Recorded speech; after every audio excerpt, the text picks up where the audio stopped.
मोदी सरकार गिराने वाले थे उपराष्ट्रपति धनखड़। खबर सुनकर हिल गया पूरा देश। नायडू और विपक्ष के सबसे बड़े खेल का हुआ पर्दाफाश। क्या उपराष्ट्रपति जगदीप धनखड़ मोदी सरकार को गिराना चाहते थे? क्या चंद्रबाबू नायडू को समर्थन वापस लेने का संकेत दिया गया था? इस खेल की स्क्रिप्ट बहुत पहले ही लिखी जा चुकी थी। ये आरोप किसी आम आदमी ने नहीं लगाए, बल्कि एक वरिष्ठ पत्रकार ने हाल ही में दिए इंटरव्यू में इस साजिश से पर्दा उठाया है। उनके मुताबिक धनखड़ सरकार के भीतर ही भीतर बगावत की जमीन तैयार कर रहे थे। और सबसे चौंकाने वाली बात, इस खेल में आम आदमी पार्टी से लेकर कांग्रेस तक की परछाइयां नजर आने लगी थी। मानसून सत्र के पहले ही दिन जगदीप धनखड़ ने अपना इस्तीफा दे दिया। सब चौंक गए। वो व्यक्ति जो 11 दिन पहले कह रहा था कि 2027 में रिटायर होऊंगा, अचानक इस्तीफा क्यों दे बैठा? राजनीतिक पंडितों के कान खड़े हो गए। ध्यान दीजिए, इस्तीफे से कुछ दिन पहले धनखड़ ने आम आदमी पार्टी के सांसदों से गुपचुप मुलाकात की थी। उस मीटिंग में मोदी सरकार के खिलाफ बातचीत हुई, चाहे वो हंसी मजाक में हुई हो या गंभीरता से। ये बात सरकार तक पहुंच गई। फिर जो हुआ उसने आग में घी डाल दिया। एक बैठक में जब केंद्रीय मंत्री शिवराज सिंह चौहान पहुंचे तो धनखड़ ने बेहद अभद्रता से व्यवहार किया। सिर्फ शिवराज सिंह ही नहीं, और भी कई मंत्रियों को उन्होंने अपने कर्मचारी की तरह ट्रीट किया। उनके ओएसडी को बुलाकर आदेश देने लगे। मोदी सरकार के भीतर गुस्सा उबलने लगा। सरकार को लगने लगा ये उपराष्ट्रपति नहीं, एक पैरेलल सरकार चला रहे हैं। धनखड़ की सोच थी कि उपराष्ट्रपति को भी प्रधानमंत्री जैसी पावर मिलनी चाहिए, और उन्होंने ये बात बार बार जताई। लेकिन असली टकराव शुरू हुआ तब जब अमेरिका के उपराष्ट्रपति जेडी वांस भारत आए। धनखड़ ने जिद पकड़ ली, जेडी वांस से 1-on-1 मीटिंग चाहिए। सरकार ने समझाया भारत और अमेरिका के उपराष्ट्रपतियों की भूमिका अलग है, लेकिन धनखड़ नहीं माने। गुस्सा और गहराया। अब आइए असली धमाकेदार मोड पर। धनखड़ को लगने लगा था कि उन्हें भी पीएम जैसी वीआईपी गाड़ियां मिलनी चाहिए। फिर शुरू हुई मनमानी नियुक्तियों की लिस्ट। यूनिवर्सिटीज में, दूरदर्शन में, यहाँ तक कि अपने रिश्तेदारों को भी पद बांटे गए। यहाँ तक कि कांग्रेस सांसद और रॉबर्ट वाड्रा से जुड़े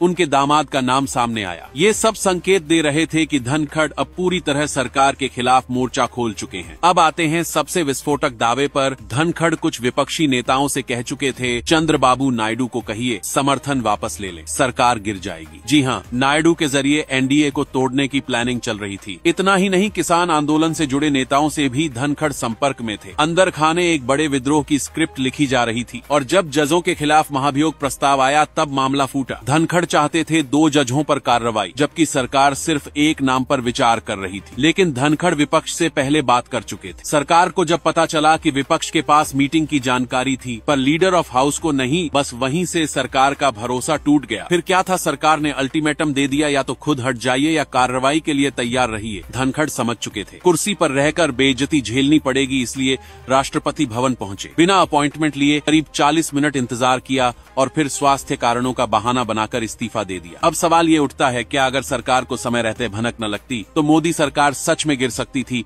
क्योंकि सारी तैयारी पूरी हो चुकी थी। बीजेपी के बड़े नेताओं की लगातार मीटिंग्स, इमरजेंसी प्लान तैयार हो रहा था। 10 सांसदों को जिम्मेदारी दी गई थी। अगर धनखड़ इस्तीफा नहीं देते तो नो कॉन्फिडेंस मोशन लाया जाता। इसलिए विपक्ष चिट्ठियां लिखने लगा, धनखड़ के साथ अन्याय हुआ है। अब आप सोचिए, झुका हुआ व्यक्ति या पूरी सत्ता के खिलाफ चुपचाप विद्रोह रचने वाला चेहरा। कहानी बहुत बड़ी है और सवाल बहुत खतरनाक। आपका इस पूरे वाक्य को क्या मानना, कमेंट में जरूर बताइएगा।